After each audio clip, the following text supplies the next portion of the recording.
তোমার শরীর এতটাই অসুস্থ হয়ে গেছে, খুবই খারাপ হয়ে গেছে আগের চাইতে। এখন গান টানে যাচ্ছ? না, গান শুনতেও ভালো লাগছে না, গাইতেও ভালো লাগছে না। এই কানে গানগুলো আসে না, তাও ভালো লাগে না। কি করবো? ওই চিল্লামিল্লি চেঁচামেচি ভালো লাগে না। কিন্তু যারা মানুষদের আর কে বোঝাতে পারবে বলো? সে তো অবশ্যই। মানুষদের কেউ বোঝাতে পারবে দুর্গা না। পুজো একটা গানেও গিয়েছো? না, হ্যাঁ, না, না। একটা গানেও যাওনি দুর্গা পুজো?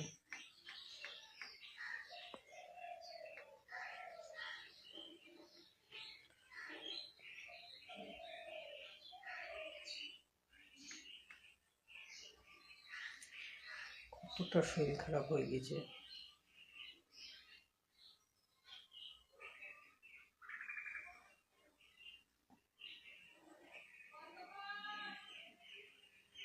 খুবই শরীর খারাপ।